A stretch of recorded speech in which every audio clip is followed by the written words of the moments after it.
The contradiction did not come from a suspect. It did not come from a newly discovered piece of evidence. Instead, it came from something far more unexpected: the investigation itself. Within the span of just a few days, two very different messages emerged about one of the most important questions in the Nancy Guthrie case. A report citing law enforcement sources suggested that investigators had concluded the ransom notes were fake. Then, almost immediately afterward, the FBI publicly responded with a statement that appeared to push back on that narrative, saying that some ransom demands could still be legitimate and remained under investigation. For a case that had seen months of official silence, that sudden clarification caught the attention of investigators, journalists, and thousands of people following every development. It raised a difficult question. How could two very different versions of the same investigation exist at the same time? The answer may be more complicated than it first appears. Rather than proving that investigators are lost or that the case has taken a dramatic turn, the conflicting messages may reveal something about how large investigations actually work. Different teams often examine different evidence, pursue separate leads, and reach different working conclusions before those ideas are tested against the facts. That process can create disagreements behind closed doors, even when the public eventually hears only one official position. But in this case, those disagreements appeared to spill into public view, creating confusion at a time when clarity mattered more than ever. The confusion began after a respected news organization reported that, according to unnamed law enforcement sources, investigators believed the ransom notes connected to Nancy Guthrie's disappearance were not authentic. That report surprised many observers because other reporting based on different sources had consistently suggested that at least the earliest ransom notes were still being treated as potentially genuine. Those reports never claimed investigators had confirmed the notes were real. Instead, they emphasized that law enforcement continued investigating them as though they could be connected to whoever was responsible for Nancy's disappearance. Those are two very different positions, and the difference matters. Then came an unusual development. The FBI issued a public statement. That alone stood out because official comments had been relatively rare during the investigation. In that statement, the Bureau explained that investigators had received multiple ransom demands throughout the case. Some had already been identified as extortion attempts with no apparent legitimacy. Others, however, were still being examined as potentially legitimate. The statement also emphasized that the investigation continued to be handled as a kidnapping for ransom case. That wording immediately shifted the conversation because it directly contradicted the impression left by the earlier report. Stay with me, because this is where the story becomes much more interesting. The disagreement was not simply about paperwork or public relations. It centered on how investigators should interpret one of the most significant pieces of evidence introduced since Nancy disappeared. If those early ransom notes were genuine, they could represent direct communication from someone connected to the crime.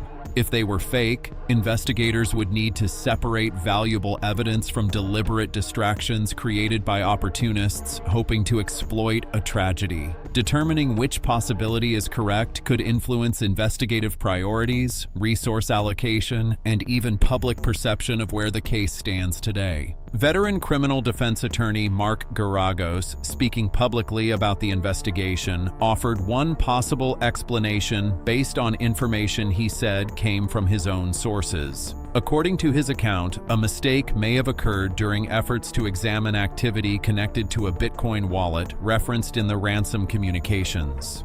Garagos suggested that an investigative misstep could have contributed to internal disagreements and eventually to conflicting information reaching reporters. It is important to emphasize that this explanation has not been independently confirmed by investigators. It remains one perspective offered by a commentator citing unnamed sources rather than an official finding. Even so, it added another layer to an already confusing situation and fueled debate about what may have happened behind the scenes. A retired FBI agent provided a different explanation that may be less dramatic but equally important. Drawing on years of experience inside the Bureau, he explained that disagreements between field investigators and headquarters are not unusual. Agents working directly on a case often spend every day examining evidence, interviewing witnesses, and evaluating subtle details that cannot always be fully captured in written reports. Officials farther removed from the day-to-day investigation may interpret the same information differently, especially when they are responsible for broader management decisions.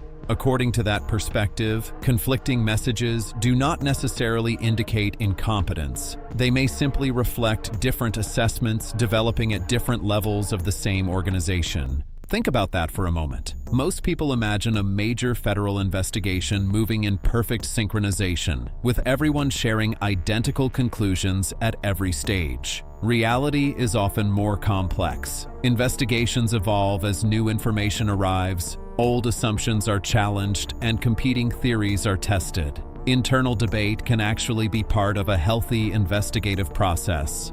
The challenge arises when those debates become visible to the public before investigators have reached a unified position. That appears to be exactly what happened here. The FBI's statement also reaffirmed something else that deserves careful attention. Regardless of ongoing questions surrounding the ransom notes, investigators said the case continues to be treated as a kidnapping for ransom investigation. That distinction is significant because the status of the ransom notes does not automatically determine whether a kidnapping occurred. Investigators can believe that certain communications were fraudulent while still maintaining that the underlying crime involved an abduction. Those are separate questions, and understanding that distinction helps explain why the official statement focused not only on the notes themselves, but also on the overall direction of the investigation. As these conflicting messages circulated, many people following the case were left wondering whether the investigation had reached a turning point or whether public confidence had simply been shaken by inconsistent communication. At this stage, there is no verified evidence that the investigation has abandoned its core theory. Instead, what has become visible is the complicated reality of an active investigation where evidence continues to be evaluated, experts continue to disagree, and official statements remain carefully worded. The uncertainty surrounding those ransom communications has become one of the most closely watched aspects of the entire case, and understanding why investigators appeared to send different messages may be just as important as determining what those messages ultimately reveal. If you have been following this investigation closely, let me know whether the FBI's public clarification changed your perspective, because what comes next adds another layer to this already complex investigation. One reason the FBI's statement drew so much attention is that it did more than address the ransom notes. It reaffirmed that investigators still considered this a kidnapping for ransom investigation, despite months of speculation pointing in countless different directions. That single sentence carried significant weight because it suggested that, at least publicly, investigators believed the available evidence continued to support the same overarching investigative theory. Yet it also raised another question. If the Bureau was confident enough to reaffirm its investigative direction, why did conflicting information reach the public in the first place? The answer may lie not in one dramatic mistake, but in the reality that complex investigations often involve multiple agencies, specialized teams, and evolving assessments that do not always align at the same moment. Retired FBI Special Agent Steve Moore offered insight into how those differences can develop. Based on his experience, he explained that disagreement inside a large organization should not automatically be interpreted as dysfunction. Field investigators, supervisors, analysts, and headquarters personnel may all review the same evidence through different lenses.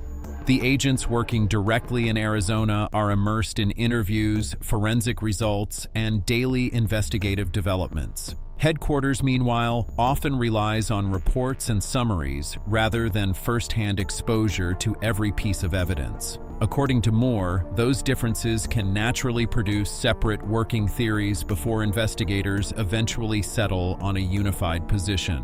That possibility may help explain why conflicting messages surfaced without necessarily indicating that the investigation itself was falling apart. Still, the timing of the public statement remains unusual. For months, official updates had been limited, leaving journalists to rely largely on interviews with investigators, legal experts, and unnamed sources familiar with aspects of the case. Then, almost immediately after reports claimed investigators had dismissed the ransom notes, the FBI issued a clarification emphasizing that some communications remained under active investigation. Whether that statement was intended to correct the record, reduce confusion, or simply restate the Bureau's official position has never been publicly explained. But its timing made one thing clear. Investigators believed the earlier reporting required a response.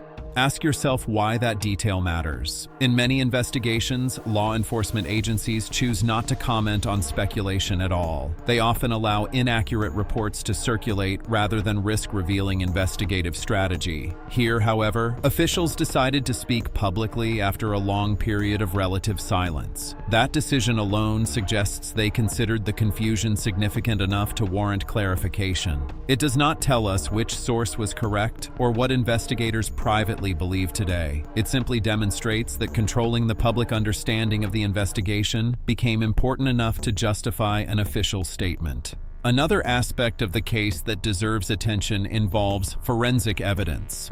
During a recent interview, Pima County Sheriff Chris Nanos discussed the ongoing DNA analysis connected to the investigation. While he declined to reveal specific results, he confirmed that multiple laboratories across the country continue working with evidence collected during the case. He explained that modern DNA analysis often involves separating complex mixtures containing genetic material from several different individuals. That process can require advanced techniques, consultation between laboratories, and significant time before reliable conclusions can be reached. Rather than suggesting investigators have reached a dead end, his comments indicate that forensic work remains active behind the scenes. Sheriff Nanos also referenced investigative genetic genealogy, an increasingly important tool in modern criminal investigations.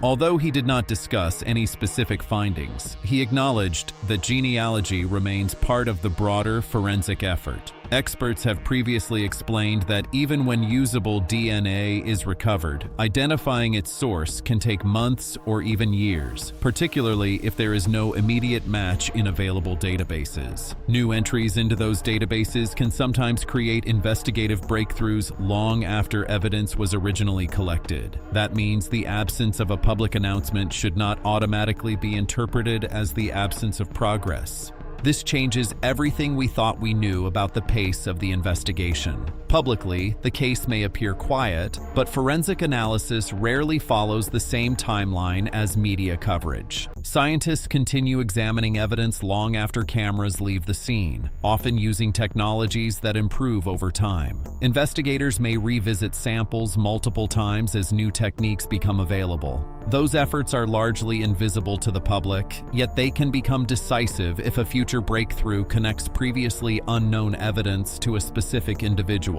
The investigation has also had to contend with another challenge: separating genuine leads from deliberate attempts to exploit the case. Federal court documents describe how one individual was charged after allegedly sending fraudulent ransom-related text messages to Nancy Guthrie's family. According to those documents, investigators quickly traced the communications through digital records before identifying the sender. Authorities have stated that those text messages were not linked to the original ransom demands under investigation. While the incident did not solve the case, it illustrates how active investigations can become cluttered with false information that consumes valuable time and resources. Think about the impact that has on investigators. Every false lead must still be examined carefully because, until it is disproven, law enforcement cannot simply assume it lacks value. That requires manpower, technical analysis, legal processes, and countless hours that could otherwise be devoted to pursuing authentic evidence. It also complicates public understanding because unrelated hoaxes can easily become confused with legitimate investigative developments. Despite the conflicting reports, the unanswered forensic questions, and the ongoing public speculation, one reality remains unchanged. Nancy Guthrie's disappearance has not been solved. Investigators continue evaluating evidence, forensic specialists continue processing material collected during the investigation, and officials continue asking anyone with relevant information to come forward. If you believe careful, fact-based reporting on cases like this matters, consider sharing this video with others who want updates grounded in verified information. In the next part, we'll examine why investigators believe communication surrounding the case became so complicated, what those internal differences could mean going forward, and which unanswered questions continue to shape one of the most closely watched investigations today. As the investigation moves forward, one of the biggest challenges is separating what is publicly known from what investigators may know but cannot yet reveal. That distinction has fueled countless theories online, but it also explains why official statements are often carefully worded. Law enforcement has repeatedly emphasized that this remains an active investigation, and with an active case, investigators must constantly balance transparency with protecting evidence that could eventually become critical in court. Every public comment has the potential to influence witnesses, alert individuals who may possess relevant information, or unintentionally reveal investigative strategy. That is why even seemingly simple statements can carry enormous significance. One of the questions raised by the recent confusion is whether the conflicting reports could have affected the victim's family. Families often maintain close communication with investigators throughout a case, receiving updates that are not immediately released to the public. When media reports appear to contradict what families have previously been told, it can create uncertainty at an already devastating time. Retired FBI agent Steve Moore suggested that maintaining trust between investigators and the family is essential. If different offices appear to communicate different conclusions, investigators may feel pressure to clarify their official position, not only for the public, but also for those closest to the case. While there is no public evidence describing every conversation that occurred behind the scenes, it highlights how sensitive communication becomes during a high-profile investigation. The case has also demonstrated how quickly public speculation can fill the gaps left by limited official information. Social media discussions, online forums, and comment sections have produced countless theories about what may have happened. Some focus on the ransom communications, while others question investigative decisions made during the earliest stages of the case. But speculation, no matter how widespread, is not evidence. Responsible analysis requires distinguishing between confirmed facts, informed opinions, and unsupported assumptions. That distinction matters because real investigations depend on evidence that can withstand scrutiny, not simply on ideas that gain traction online. Another issue discussed by investigators and experts involves the earliest hours after Nancy Guthrie disappeared. Steve Moore noted that missing person investigations involving elderly individuals often begin with the assumption that the person may have wandered away or become disoriented. In those situations, the immediate priority is locating the missing person as quickly as possible. According to Moore, however, certain early discoveries, including reported blood evidence outside the residence and the damaged Ring camera, would have required investigators to rapidly reassess whether they were dealing with a missing person search or a potential violent crime. His comments represent his professional opinion rather than an official finding, but they illustrate the difficult decisions investigators sometimes face when circumstances change rapidly during the first critical hours of an investigation.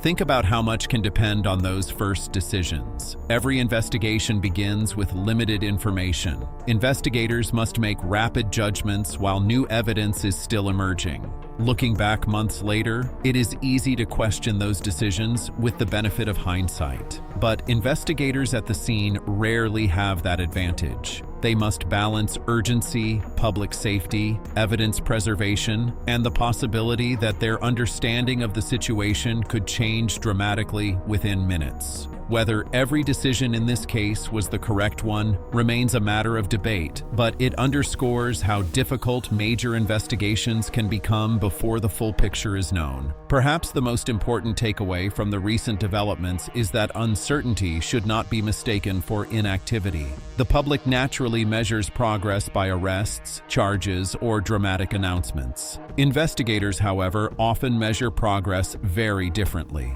A forensic result that eliminates a theory, a witness interview that clarifies a timeline, or a laboratory analysis that narrows a list of possibilities may never become headline news, yet each can quietly move an investigation forward. Much of that work happens outside public view, which means periods of silence do not necessarily indicate that nothing is happening behind the scenes. At the same time, the conflicting reports surrounding the ransom notes serve as a reminder that even experienced investigators can interpret evidence differently while a case is still unfolding. Healthy disagreement is not unusual in complex investigations. What ultimately matters is whether those differences lead investigators closer to the truth rather than further away from it. The FBI's public statement suggests that, despite differing assessments about certain communications, investigators remain focused on the same central objective: determining exactly what happened to Nancy Guthrie and identifying whoever is responsible. This case also highlights the importance of patience. Some investigations are solved quickly because decisive evidence emerges within days. Others require months or even years of painstaking forensic analysis, witness interviews, and the careful elimination of false leads before the critical breakthrough finally appears. History has shown that advances in DNA technology, digital forensics, and investigative genealogy can solve cases once believed impossible. Whether those tools will eventually provide answers here remains unknown, but investigators have indicated that those efforts continue. So where does the investigation stand today? Publicly, many of the biggest questions remain unanswered. Investigators have not announced an arrest connected to Nancy Guthrie's disappearance. They continue to evaluate evidence, examine forensic results, and investigate the circumstances surrounding the ransom communications. Conflicting public reports have generated confusion, but the official position remains that the investigation is active and continues to be pursued as a kidnapping for ransom case. Until new verified evidence is released, many of the theories circulating online remain exactly that: unverified theories. Cases like this remind us why careful reporting matters. It is easy to let speculation fill the silence, but lasting answers are built on evidence, not assumptions. As more forensic work is completed and investigators continue reviewing every credible lead, the picture may become clearer. Until then, every official update deserves careful attention, and every claim should be weighed against what has actually been confirmed. If you have followed this investigation from the beginning, share your perspective respectfully in the comments. Which recent development do you believe is the most significant, and why? If you found this analysis valuable, consider sharing it with others who want factual updates rather than rumors, and subscribe for future coverage. The search for answers in the Nancy Guthrie investigation is still ongoing, and until those answers arrive, this story is far from over.